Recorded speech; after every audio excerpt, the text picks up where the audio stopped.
Hello aspirants. आज के video में हम पढ़ेंगे 13 दिसंबर 2022 के करंट अफेयर्स। तो जल्दी से निकालें अपना पेपर पेन एंड करें वीडियो के साथ साथ में ही अपने नोट्स बनाने की तैयारी स्टार्ट।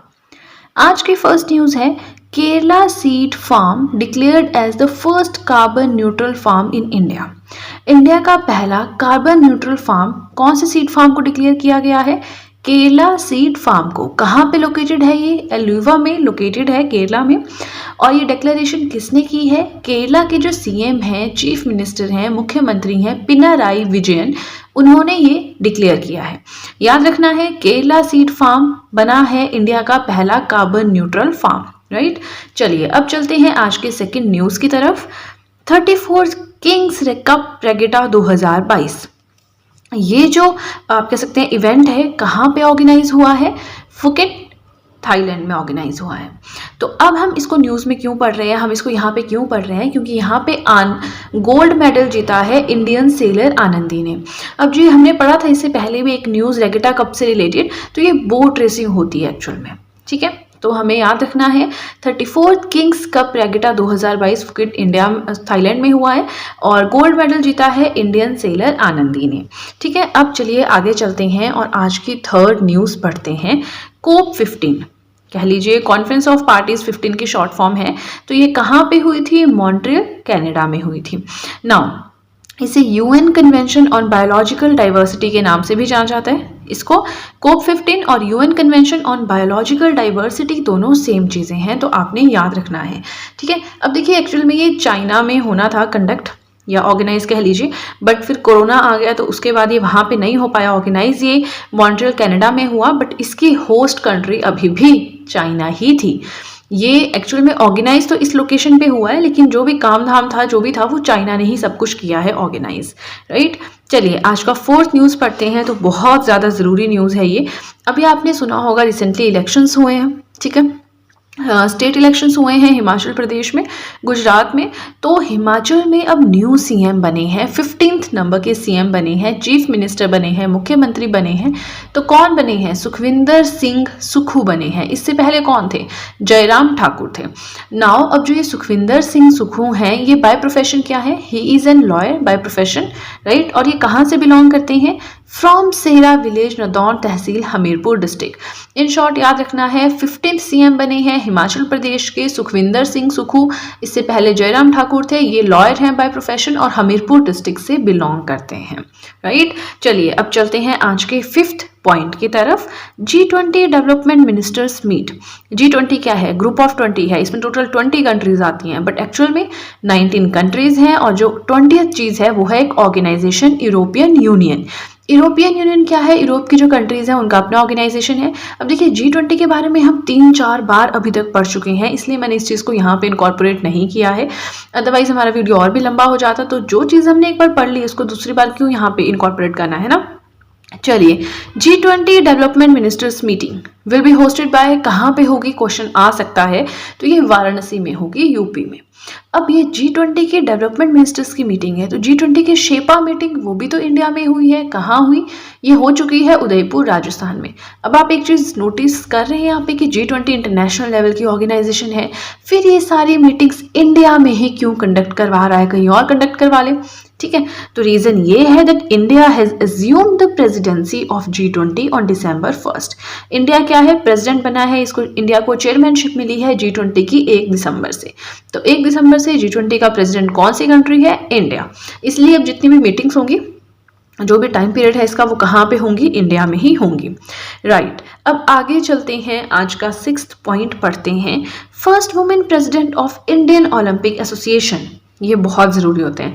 पहली वुमेन प्रेसिडेंट, फर्स्ट दलित प्रेसिडेंट, ये यहाँ से बड़े क्वेश्चंस आते हैं अपॉइंटमेंट से। तो इंडियन ओलंपिक एसोसिएशन IOA, इसके बारे में तो हम बाद में पढ़ेंगे। फिलहाल आप समझ लीजिए एक ऑर्गेनाइजेशन है, एक इंस्टीट्यूट है, एक एसोसिएशन है, इंडियन ओलंपिक एसोसिएशन। तो इसकी पहली महिला प्रेसिडेंट कौन बनी है? PT उषा। ना PT उषा को कौन नहीं जानता, है ना, एथलीट हैं फेमस। तो चलिए IOA के बारे में पढ़ते हैं। अब ये क्या है? It is a body, full form आपने देख ली, इंडियन ओलंपिक एसोसिएशन।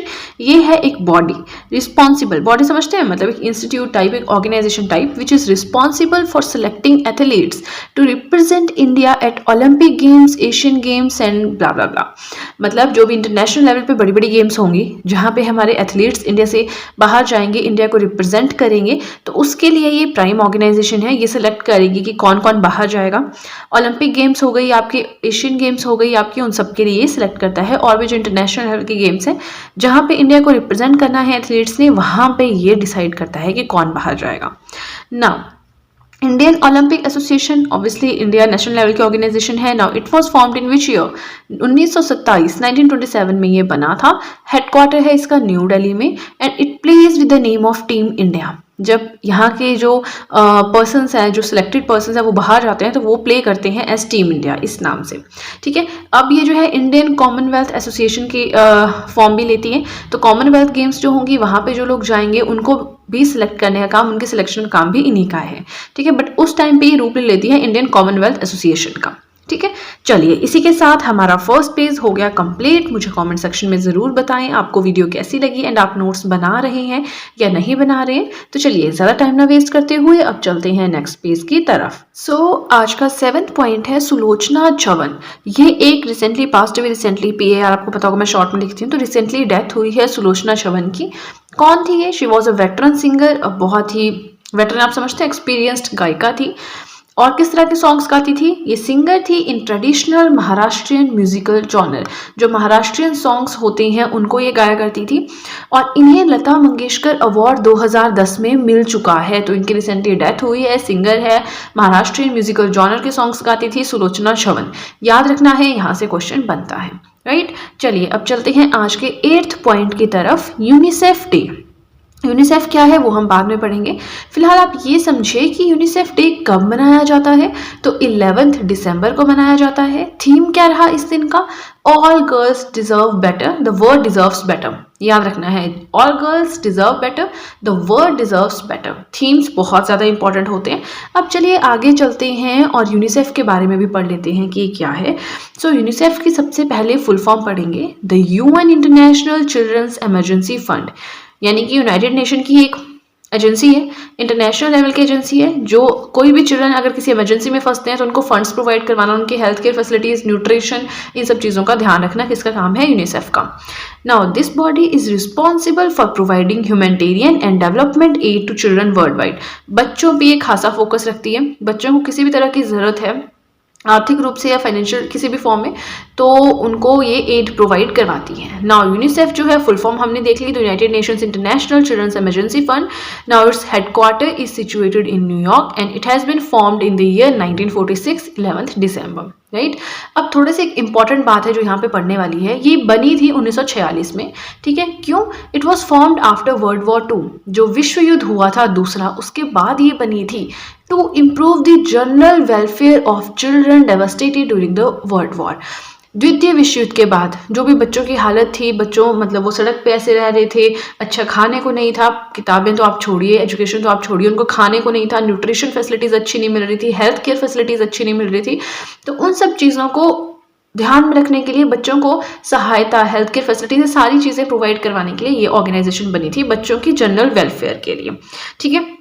चलिए वीडियो का कंटेंट अच्छा लगे तो लाइक ज़रूर कीजिएगा। अब आगे चलते हैं और बहुत इंपॉर्टेंट न्यूज़ है। यहाँ से इस तरह के क्वेश्चंस आते हैं, फिर हम सोचते हैं कि ये टॉपिक कवर कहाँ से हुआ है ना। तो चलिए आज का 9th पॉइंट है जमुना लाल बजाज अवार्ड 2022। यहाँ पे एक अवार्ड दिया गया है, अवार्ड की बात हो रही है। क्या नाम है? जमुना लाल बजाज अवार्ड 2022। कौन सी ऑर्गेनाइजेशन या फाउंडेशन ने दिया है? तो नाम से ही लग रहा है। Now this awards have been announced by Jamuna Lal Bajaj foundation. इसी फाउंडेशन ने अपने ही नाम पे अवार्ड दिया है। और ये फाउंडेशन बनी कब थी? जमुना लाल बजाज फाउंडेशन कब बनी थी? 1977 में। नाउ अवार्ड के बारे में कुछ जान लेते हैं। ये तो हमने ये जाना कि किसने दिया था, वो फाउंडेशन कब बनी। नाउ ये अवार्ड जो है, now this award has been given in 4 different categories. 4 अलग अलग कैटेगरीज में ये दिया जाता है। कौन कौन सी कैटेगरीज में दिया जाता है इतना डेप्थ में पढ़ने की ज़रूरत हमें नहीं है, बस इतना समझना है कि अब देखिए ऑब्वियसली इंडियन फाउंडेशन है ये, इंडियन लेवल की, तो ये 3 इंडियंस को देती है, और जो चौथा यानी जो लास्ट एक अवार्ड बच गया वो एक फॉरेनर को दिया जाता है। क्यों? For promoting Gandhian values outside. जो गांधी जी के प्रिंसिपल्स थे ना, उनको फैलाने के लिए it is given to a foreigner, किसी बाहर के इंसान को जो इंडियन नहीं है उन्हें दिया जाता है। तो अब 3 इंडियंस 1 फॉरनर्स, ये हम समझ गए। तो 3 इंडियंस कौन कौन से हैं? अब देखिए इनको भी डिफरेंट डिफरेंट फील्ड्स के लिए दिया गया है, बट इतना डेप्थ में जाएंगे तो इतना इंपॉर्टेंट भी नहीं है एग्जामिनेशन पॉइंट ऑफ व्यू से जो हम इतना दिमाग लगाए, है ना। बस आपने नाम याद रखना है, नीलेश देसाई। याद भी नहीं रखना, थोड़ा सा अंडरस्टैंडिंग करनी, क्योंकि 4 ऑप्शंस आएंगे तो वहाँ पे आपको टिक मार्क ही करना है। सो 3 इंडियंस जिनको जमनालाल बजाज अवार्ड 2022 दिया गया है, कौन कौन है? नीलेश देसाई, मनसुख भाई प्रजापति एंड सोफिया साइक। ये तो हो गए 3 इंडियंस। अब एक और फॉरनर को दिया जाता है for promoting Gandhian values outside, लेकिन इस बार 2 लोगों को दिया गया है, डॉक्टर ओगेरेट यूनन और डॉक्टर वादिद सेल्वी। ठीक है, नाउ ये 2 जो है इनको क्यों दिया गया है? गांधीयन वैल्यूज का प्रचार कर रहे थे, गांधी जी के सिद्धांतों का प्रचार कर रहे थे बाहर, प्लस ये फाउंडर हैं, एक यूनिवर्सिटी कॉलेज है उसके फाउंडर हैं जिसका नाम है academic university college for non violence and human rights. इसके फाउंडर हैं ये दोनों, इसलिए इन्हें ये अवार्ड दिया गया है। तो काफ़ी इंटरेस्टिंग चीज़ है ये, आप देखना चाहें तो आप देख सकते हैं नेट पे कि कौन कौन से फील्ड के लिए दिया गया है। कुछ को कंस्ट्रक्शन फील्ड के लिए, कुछ को जो इनोवेंस रहती है ना साइंस एंड टेक्नोलॉजी में, उसके लिए दिया गया है, बट इतना डेप्थ में पढ़ने की जरूरत नहीं है। तो चलिए हमारा सेकंड पेज भी हो गया कंप्लीट। वीडियो का कंटेंट अच्छा लगे तो लाइक ज़रूर कीजिएगा। एंड आगे चलने से पहले आपको एक इंपॉर्टेंट बात बताना चाहूँगी, अगर अब आप चाहें तो मेरे हैंड रिटन नोट्स को परचेज भी कर सकती हैं। नोट्स परचेज करने का लिंक डिस्क्रिप्शन बॉक्स में दिया है, तो जल्दी से डिस्क्रिप्शन बॉक्स में जाएँ, उस लिंक के ऊपर क्लिक करें। जैसे ही आप उस लिंक के ऊपर क्लिक करेंगे आप डायरेक्टली मेरे कॉन्टैक्ट में आ जाएंगे, प्लस वहाँ पर मैं आपको सारी प्राइसिंग डिटेल्स बता दूंगी, और कोई भी आपकी क्वेरी है आप मुझसे वहाँ पे पूछ सकते हैं, राइट। तो चलिए ज़्यादा टाइम ना वेस्ट करते हुए अब चलते हैं नेक्स्ट पेज की तरफ। आज की 10th न्यूज़ है, first state in India to setup divyang department. Bharat देश में ऐसा कौन सी पहली स्टेट, ऐसा कौन सा पहला राज्य बना है जहाँ पे दिव्यांग डिपार्टमेंट सेटअप किया गया है? तो ये बना है महाराष्ट्र में। इस न्यूज़ को हम ऑलरेडी डिस्कस कर चुके हैं, बट वहाँ पे कहा था कि दिव्यांगों के लिए एक डिपार्टमेंट बनेगा, तो बस वही चीज़ मैंने यहाँ पे फिर से रिकॉल की क्योंकि बहुत ज़्यादा इंपॉर्टेंट है, नई से नई बातें इसके बारे में पढ़ने के लिए आ रही हैं, तो मैंने दूसरी बार यहाँ पे ये क्वेश्चन जो है ऐड किया है। याद रखना है which has become the first state in India to set up a divyang department, तो वो बना है महाराष्ट्र। अब ये करेंगे क्या? To serve the physically and mentally disabled persons. जो फिजिकल रूप पे डिसेबल्ड हैं या जो मेंटल लेवल पे डिसेबल्ड हैं, शारीरिक या मानसिक रूप से जो डिसेबल्ड पर्सन्स हैं, उनको प्रोफेशनली एंड एजुकेशनली ट्रेन करेंगे, और उसी के लिए महाराष्ट्र गवर्नमेंट 2000 से ज़्यादा ट्रेंड, जो मतलब ट्रेनर्स हैं जिनका काम ही यही है, साइकोलॉजिस्ट जो हैं, प्लस जो और भी लोग हैं जो भी मतलब आते होंगे इनकी कैटेगरी में, है ना, जो फिजिकली ट्रेन करेंगे, इन लोगों को मेंटली ट्रेन करेंगे, तो उन सबको 2000 से ज़्यादा ऐसे ट्रेनर्स को हायर करेगा महाराष्ट्र गवर्नमेंट, राइट। चलिए आज का 11th पॉइंट पढ़ते हैं, ये भी बहुत इंटरेस्टिंग है। 2022 की एक लिस्ट, एक रैंकिंग रिलीज की गई है, तो उसका नाम देखते हैं, 2022 Hurun global 500 list of valuable companies. Total global level पे 500 सबसे ज़्यादा वैल्यूएबल कंपनीज की एक लिस्ट रिलीज की गई है। तो उसमें कंट्री वाइज, अब इसमें देखिए ऐसा नहीं है कि कौन सी सबसे ज़्यादा वैल्यूएबल कंपनी है उस हिसाब से रैंकिंग की गई है, कंट्री वाइज रैंकिंग की गई है। जैसे कि टॉप में है यूएसए, इसका मतलब यूएसए में सबसे ज़्यादा वैल्यूएबल कंपनीज हैं, ठीक है, तो 260 वैल्यूएबल कंपनीज हैं, राइट। और सेकंड नंबर पे बात करें तो चाइना है, चाइना में सिर्फ 35 कंपनीज हैं जो कि वैल्यूएबल है। तो देखिए कितना ड्रॉप है, फर्स्ट और सेकंड जो रैंक पे आए हैं। यूएसए में है 260 वैल्यूएबल कंपनीज, और सेकंड नंबर पे आया है चाइना जिसमें है 35 वैल्यूएबल कंपनीज। अब इन 260 में भी यानी ओवरऑल जो पूरी दुनिया में टॉप पे कंपनी है वो है एप्पल। एप्पल की आपने देखी होगी, स्मार्टफोन्स आते हैं, वॉच भी आती है, लैपटॉप भी आते हैं, इलेक्ट्रॉनिक डिवाइसेस मेनली आते हैं, है ना। तो एप्पल जो है वो टॉप पे है, यूएसए की है। और इंडिया का रैंक यहाँ पे आया है 5th, और इंडिया में टोटल 20 ऐसी कंपनीज हैं जो वैल्यूएबल मानी जाती हैं ग्लोबल लेवल पे। अब इंडिया में इन 20 कंपनीज में टॉप किसने किया है? रिलायंस इंडस्ट्रीज लिमिटेड ने, राइट। तो चलिए इसी के साथ हमारा 11th करंट अफेयर हो गया, 11th करंट अफेयर हो गया कंप्लीट। बहुत ज़्यादा इंपॉर्टेंट है, अभी समझने वाली बात है इसमें कि यूएसए में 260 कंपनीज हैं, उसमें टॉप किया है एप्पल ने, इस तरह से, है ना। चलिए आगे चलते हैं, आज का 12th पॉइंट पढ़ते हैं। इसी के साथ अगर वीडियो का कंटेंट अच्छा लगे तो लाइक ज़रूर कीजिएगा। सो 12th पॉइंट है Goa second international airport. Goa में दूसरा अंतर्राष्ट्रीय स्तर का एयरपोर्ट खुला है। क्या नाम है उसका? मोपा एयरपोर्ट। इसका इनॉग्रेशन, इसका उद्घाटन किसने किया है? So this has been inaugurated by PM Narendra Modi. हमारे जो प्राइम मिनिस्टर हैं नरेंद्र मोदी, उन्होंने इसका इनॉग्रेशन किया है। अब गोवा का दूसरा इंटरनेशनल लेवल का एयरपोर्ट है। तो गोवा में पहला एयरपोर्ट कौन सा है जो इंटरनेशनल एयरपोर्ट है? वो है देबोलिम इंटरनेशनल एयरपोर्ट, जिसका इनॉग्रेशन, उद्घाटन हो चुका है 2013 में। ठीक है, चलिए अब चलते हैं आज के 13th पॉइंट की तरफ। वीडियो के साथ साथ में ही नोट्स बनाते रहिएगा, क्योंकि देखिए इस तरह से मैंने बहुत कोशिश की है अलग अलग जगह से ऑर्गेनाइज करना, सारा डेटा कलेक्ट करना डिफरेंट वेबसाइट से, डिफरेंट एप्लीकेशन से, तो काफ़ी ज़्यादा मेहनत लगती है। तो आप लोगों के लिए बहुत अच्छी अपॉर्चुनिटी है, कुछ दिमाग नहीं लगाना, चुपचाप नोट्स बनाने हैं, रिवाइज करना है, एंड दैट्स इट, राइट। तो चलिए आज का 13th पॉइंट पढ़ते हैं। S&P plates global CEO of the year award.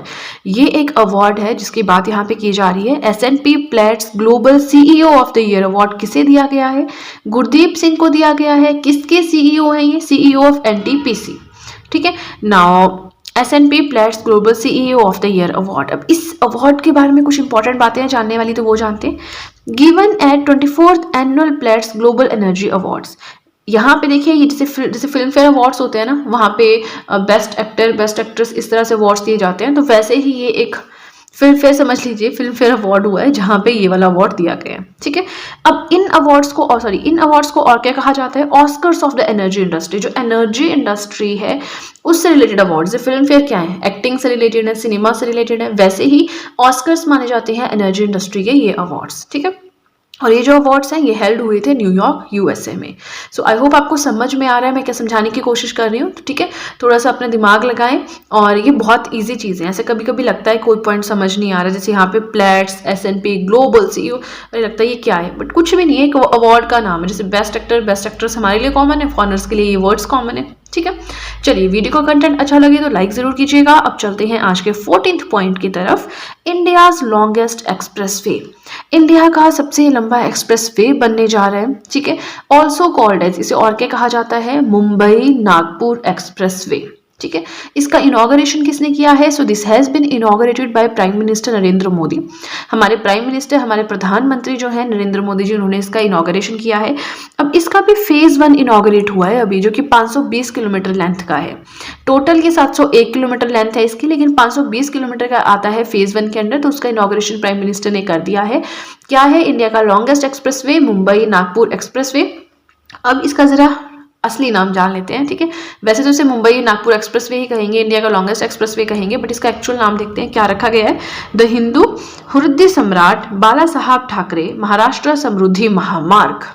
ठीक है, तो इंपॉर्टेंट है, ध्यान में रखना है, याद करने की जरूरत नहीं है, बट ऐसे हिंदू हृदय सम्राट बाला साहब ठाकरे महाराष्ट्र समृद्धि महामार्ग क्वेश्चन आ सकता है, राइट। तो चलिए इसी के साथ हमारा 3rd पेज भी हो गया कंप्लीट। वीडियो का कंटेंट अच्छा लगे तो लाइक जरूर कीजिएगा। आगे चलने से पहले आपको एक इंपॉर्टेंट बात बताना चाहूंगी, अगर अब आप चाहें तो मुझे इंस्टाग्राम पे भी फॉलो कर सकते हैं। अपने इंस्टाग्राम अकाउंट का लिंक मैंने डिस्क्रिप्शन बॉक्स में दिया है, तो जल्दी से डिस्क्रिप्शन बॉक्स में जाएं, लिंक के ऊपर क्लिक करें। जैसे ही आप उस लिंक पे क्लिक करेंगे आपके सामने मेरा इंस्टाग्राम अकाउंट अपीयर हो जाएगा, एंड देन अगर आप चाहें तो मुझे वहां पर फॉलो कर सकते हैं। फाइन, अब चलते हैं सीधे लास्ट पेज की तरफ। चलिए अब हम आ गए हैं आज के लास्ट पेज की तरफ। अब हमें 15th पॉइंट डिस्कस करना है, एंड टोटल आज हम सिर्फ 18 करंट अफेयर्स ही डिस्कस करेंगे। सो आज का 15th पॉइंट है, काफी ज्यादा इंटरेस्टिंग पार्ट है। आप यानी कि आम आदमी पार्टी अरविंद केजरीवाल, बस उनकी अब हम बात करेंगे। दिल्ली में तो काफी ज्यादा फेमस है ये पार्टी। ठीक है, सो आप has become the 9th national party of India. देखिए अगर आपको याद होगा, आपने मेरे साथ इंडियन पॉलिटी पढ़ी है, तो वहाँ पे कुछ रूल्स होते हैं कि नेशनल पार्टी बनने के लिए इतने वैलिड वोट्स, ये वो, स्टेट पार्टी बनने के लिए इतने वैलिड वोट्स, ये वो, है ना। तो वो सब हम पढ़ चुके हैं, यहाँ पे डिस्कस नहीं करेंगे, अदरवाइज बहुत ज़्यादा कंफ्यूजिंग हो जाएगा। सो हम बात कर रहे हैं कि आप जो है आम आदमी पार्टी, ये बनी है 9th national party of India. अब अगर ये 9th नेशनल पार्टी बनी है तो इससे पहले ही क्या थी? Earlier it was a state party, Gujarat and Delhi में चल रही थी। अब पहले तो दिल्ली में चल रही थी, अब ये जो है नेशनल पार्टी बन गई है। Now other 8 national parties of India, मैंने शॉर्ट में लिख दिया है, आप ऐसे ना लिखिए, आप इलेबोरेट करके लिखिए, अदरवाइज आप भूल जाते हैं फिर। सो अगर ये 9वीं बनी है नेशनल पार्टी इंडिया की, तो बाकी के 8 नेशनल पार्टीज कौन सी हैं? Congress, BSP, CPI communist party of India, CPIM communist party of India marxist, Trinamool Congress, BJP, Bharatiya Janata party, national people's party, nationalist Congress party, ये सारे यस बीएसपी रह गया। तो आप मुझे कमेंट सेक्शन में बताएं कि बीएसपी की फुल फॉर्म क्या है, क्योंकि ये तो बिल्कुल बेसिक सी चीज़ें, बेशक ये तो नहीं पता था कि 8 कौन कौन सी है, बट फुल फॉर्म तो नॉर्मल सी चीज़ है ना। चलिए हमारा 15th पॉइंट हो गया कंप्लीट। आगे चलते हैं, आज का 16th पॉइंट डिस्कस करते हैं। सो 1000 खेलो India sports centres will be set up in the country bye 15 अगस्त 2023। क्या बोल रहा है कि 1000 खेलो इंडिया स्पोर्ट्स सेंटर्स जो हैं इंडिया में सेटअप कर दिए जाएंगे 15 अगस्त 2023 तक, मतलब अगले साल तक, ठीक है, 7-8 महीनों के अंदर। ये किसने अनाउंसमेंट की है? तो हमारे जो यूनियन मिनिस्टर हैं for youth affairs and sports, कौन है? अनुराग ठाकुर, उन्होंने ये अनाउंसमेंट की है। तो इस तरह के क्वेश्चन आ सकते हैं कि कब तक बनेंगे, कितने बनेंगे, किसने अनाउंसमेंट की है ना। चलिए अब चलते हैं आगे और पढ़ते हैं आज का 17th पॉइंट। ये दोनों पॉइंट्स बहुत ज़्यादा इंटरेस्टिंग है, बिलीव मी। 17th पॉइंट आपके कल्चर पार्ट से रिलेटेड है कि रिचुअल ऑफ मैसूर। मैसूर कहाँ पे है? कर्नाटका में। तो वहाँ का एक रिचुअल है, ठीक है, उसके बारे में अब हम पढ़ेंगे। अब उस रिचुअल का नाम है सलाम आरती। अब ये जो रिचुअल है, ये जो इनका कल्चर रिचुअल, आप समझते हैं ना, एक प्रथा टाइप है ना, सलाम आरती, तो इसका नाम चेंज किया गया है और आरती नमस्कारा रखा गया है, ठीक है। तो अब हम इसके बारे में पढ़ेंगे। एक तो फर्स्टली चीज नाम चेंज हुआ है, मैसूर का रिचुअल है, मैसूर कर्नाटका में है। अब सलाम आरती के बारे में पढ़ते हैं कि ये है क्या। It is a ritual started during the time of और during the reign of Tipu Sultan. Tipu Sultan के टाइम पीरियड में ये स्टार्ट हुआ था, टिप्पू सुल्तान ने ये चीज स्टार्ट की थी। क्या होता है इसके अंदर? Worship done for the welfare of Mysuru kingdom. जो मैसूर किंगडम है, जो कि कर्नाटका में सिचुएटेड है, उनके वेलफेयर के लिए, भलाई के लिए पूजा की जाती है, पूजा अर्चना की जाती है, आराधना की जाती है, वो है हमारा सलाम आरती। नाउ नेम चेंज बाय, अभी जो नाम चेंज किया है, किसने नाम चेंज किया, क्वेश्चन ये भी तो आता है। सो नाम चेंज किया गया है बाय, वहां पे जो रूलिंग पार्टी है, रूलिंग बीजेपी पार्टी है कर्नाटका की, उन्होंने किया है नाम चेंज, ठीक है। सलाम आरती न्यू नाम है Aarti Namaskara, Tipu Sultan, Mysore kingdom, welfare, BJP party, Karnataka ruling, याद रखना है, ठीक है। चलिए अब हम पढ़ेंगे आज का लास्ट करंट अफेयर। वीडियो का कंटेंट अच्छा लगे तो लाइक जरूर कीजिएगा। 18th पॉइंट आज का है डॉन अवार्ड 2022। तो डॉन अवार्ड 2022 किसे दिया गया है? एशलीग बार्टी को दिया गया है। नाउ एशलीग बार्टी, अगर आप करंट अफेयर्स पिछले 6-7 महीने से भी पढ़ रहे हैं तो आपको पता होगा, ऑस्ट्रेलियन ओपन हो गया और भी बहुत सारे होते हैं, फ्रेंच ओपन हो गया, तो उनमें रहते हैं ये, ठीक है। She is a lady, Ashleigh Barty tennis player है, राइट। नाउ ये जो डॉन अवार्ड है 2022 से एशलीग बार्टी को दिया गया है, who is a tennis player. अब जो ये अवार्ड है, this is Australia's most prestigious annual sports award. Australia का सबसे ज्यादा प्रेस्टिजियस अवार्ड है, एनुअली यानी हर साल दिया जाता है, स्पोर्ट्स यानी खेलों से रिलेटेड अवार्ड है। अब ये डॉन अवार्ड 2022 का नाम डॉन क्यों रखा गया है? नाउ इसके बारे में भी पढ़ने वाली बात है। Given after the country's legendary cricketer Don Bradman, जो वहां के क्रिकेटर थे डॉन ब्रैडमैन, उनके नाम पे ये अवार्ड रखा गया है, ठीक है। और एशलीग बार्टी कौन है? The Australian open women singles title की विनर है। अब एशलीग बार्टी हो गया आपका, इनके बारे में हम फिर कभी पढ़ेंगे जब स्पोर्ट्स का जिक्र होगा, ठीक है। चलिए आज के लिए इतना ही। आई होप मैंने आपको जो भी पढ़ाया आपको अच्छे समझ आया हो, आपको वीडियो अच्छी लगी हो। अगर आपको वीडियो अच्छी लगी है तब तो आपको बहुत ही ज़्यादा अच्छे से पता है कि क्या करना है। जल्दी से कर दीजिए चैनल को सब्सक्राइब, बेल आइकन को कीजिए प्रेस, सो दैट मैं जैसे कोई वीडियो अपलोड करूँ सबसे पहले नोटिफिकेशन आपके पास पहुँचे। प्लस जो भी आपके फ्रेंड्स हैं जो भी गवर्नमेंट एग्जामिनेशन के लिए प्रिपेयर कर रहे हैं, उनके साथ भी मेरे चैनल का लिंक ज़रूर शेयर करें, so that in hand written notes का उन्हें भी कुछ फ़ायदा हो सके। तो चलिए फ्रेंड्स आज के लिए इतना ही, अब मिलते हैं नेक्स्ट वीडियो में। So that's it guys and see you soon.